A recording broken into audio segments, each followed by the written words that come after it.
Welcome to my YouTube channel. मैंने आपको जो लास्ट मॉडर्न हिस्ट्री की वीडियो डाली थी उसमें मैंने आपको एंग्लो मराठा युद्ध के बारे में बताया था। 1782 में एंग्लो मराठा युद्ध आपका ऑलमोस्ट फिनिश हो गया था। तो इसमें एक शांति प्रस्ताव पर साइन हुआ था। वो शांति प्रस्ताव ये था कि 20 साल तक शांति रहेगी। शांति प्रस्ताव पे साइन हुआ था किनके बीच? अंग्रेज़ों और मराठाओं के बीच। ये प्रस्ताव है ना, अंग्रेज़ों ने खुद रखा था, क्योंकि वो ये चाहते थे कि एक तो ये मैसूर बचा हुआ था। मैसूर में जो हैदर अली था उसको भी वो जीतना चाहते थे, तो उन पर भी उनका ध्यान केंद्रित होना चाहिए। दूसरा, वो लूटने पर ध्यान दे रहे थे, इसलिए उन्होंने मराठाओं को 20 साल और शांति रखने को कहा। तो 1782 में शांति प्रस्ताव पर हस्ताक्षर हुए थे। ठीक है, अब है सबसे पहले मैसूर। अब मैसूर पे आते हैं। मैसूर में एक राजा था जिसका नाम था हैदर अली। हैदर अली, ठीक है। हैदर अली और अंग्रेज़ों के बीच पहला युद्ध हुआ था 1767 से 1769 के बीच। इन युद्ध को हम कहते हैं एंग्लो मैसूर युद्ध।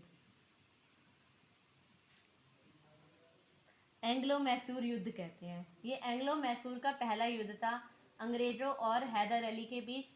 ऐसे तीन युद्ध हुए थे अंग्रेज़ों और हैदर अली के बीच।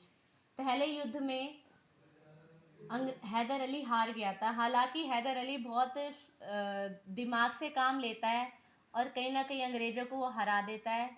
तो अंग्रेज़ों को लगता है कि हैदर अली बहुत तेज़ है।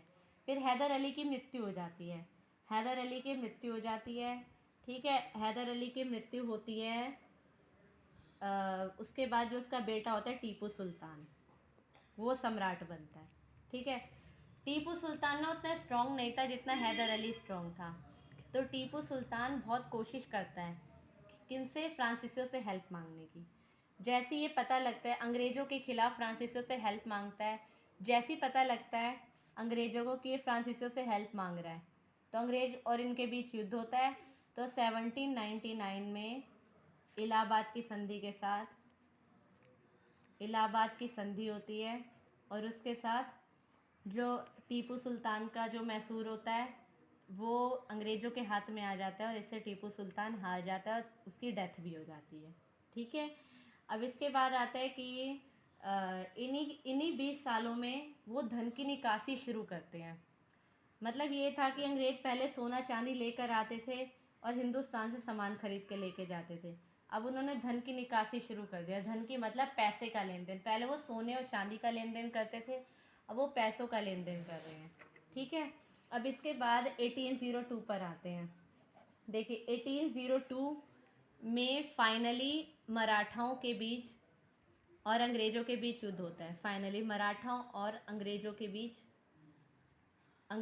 बीच युद्ध होता है, और फाइनली मराठाओं का दी एंड हो जाता है। ठीक है, अब मराठा भी ख़त्म हो चुके हैं। ठीक है, और छोटे छोटे भागों में बढ़ चुके हैं। अब जो सबसे बड़ा रिवोल्ट आता है वो होता है 1857 का। इसके बाद जो सबसे बड़ा रिवोल्ट आएगा 1857 का रिवोल्ट बहुत बड़ा रिवोल्ट होता है। ठीक है, इसके अंदर बहुत सारे लोग भाग लेते हैं। ठीक है, इसमें क्या होता है, इसका जो रीज़न होता है वो होता है किसानों का शोषण। जो अंग्रेज होते हैं ना, किसानों का शोषण बहुत कर रहे होते हैं। ठीक है, किसानों से ना बहुत ज़्यादा टैक्स वसूलते हैं, और वो टैक्स और उनके टैक्स को बहुत ज़्यादा वसूलते हैं, और जो ज़मीन की उपज होती है वो बहुत कम हो रही होती है किसानों की। दूसरा था जनजातियों का शोषण। जितनी भी जनजातियाँ थी, आदिवासी थे, उनका भी शोषण हो रहा था। उनको भी जंगलों से हटाया जा रहा था, मार के भगाया जा रहा था। तीसरा था अंग्रेज़ों और हिंदुओं के बीच भेदभाव।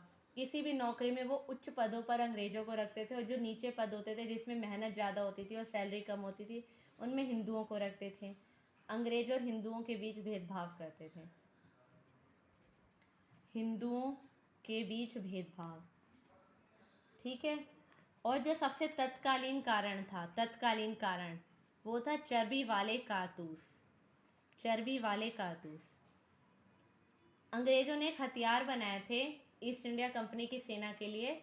उस हथियार में जो पिग है उनकी स्किन लगी होती थी, चर्बी लगी होती थी, जिन कारतूसों को यूज़ करने से पहले मुंह से छीलना पड़ता था।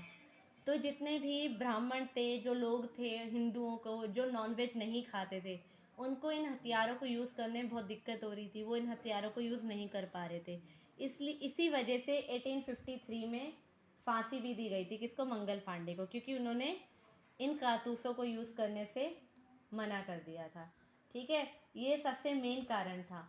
जैसे ही अब ये होता है कि इनकी तरफ से कौन कौन पार्ट लेता है। ठीक है, इनकी तरफ से कौन कौन पार्ट लेता है। सबसे पहले हिंदुओं की तरफ से झांसी की रानी होती है, झांसी की रानी, महाराणा प्रताप, कुंवर सिंह। ठीक है, महाराणा प्रताप, कुंवर सिंह। ठीक है, और उसके बाद अगर और भी आगे आते हैं तो रज़िया बेगम होती हैं। ठीक है, काफ़ी सारे लोग होते हैं जो मिलकर अंग्रेज़ों से युद्ध करते हैं। ठीक है, अच्छा एक और होता है कि अंग्रेज है ना 3 टाइप का टैक्स वसूलते थे। ठीक है, अंग्रेज 3 टाइप का टैक्स वसूलते थे। सबसे पहला टैक्स था स्थाई बंदोबस्त। स्थाई बंदोबस्त जो कौन लेकर आया था? कॉर्नवालिस। लॉर्ड कॉर्नवालिस लेकर आया था, वॉइस राय था। लॉर्ड कॉर्नवालिस लेकर आता है 1793 में। इसमें क्या होता है कि जितने भी स्थाई बंदोबस्त होता है कॉर्नवालिस शुरू करता है 90%। मतलब इसमें स्थाई बंदोबस्त में क्या होता है कि 19% वो अपने पास रखेगा और बाकी का जितना परसेंट होगा जमींदार उसे सरकार को देना पड़ेगा। मतलब 100 में से 19% सिर्फ वो अपने पास रख सकता है। बाकी के कितने बचे हैं? 81%। 81% उसे सरकार को देना पड़ेगा। दूसरा होता है रैयतवाड़ी। रैयतवाड़ी लेकर आया था टॉमस मुनरो। टॉमस मुनरो और रीड। ठीक है, ये 1820 में लेके आए थे ये दोनों। ठीक है, इसका क्या था 50%। ये फिर भी बेटर था स्थाई बंदोबस्त से। इसमें था 51% अपने पास रखेंगे, 50% सरकार को देना पड़ेगा। तीसरा था महालवाड़ी। महालवाड़ी था उसे हम मीडियम टैक्स कह सकते हैं। 1822 में आया था, उसे लेके आया था होल्ट मैकेंजी और मार्टिन बर्ड लेकर आए थे। और इसमें क्या था 30% अपने पास रखेगा, बाकी सरकार को देना पड़ेगा।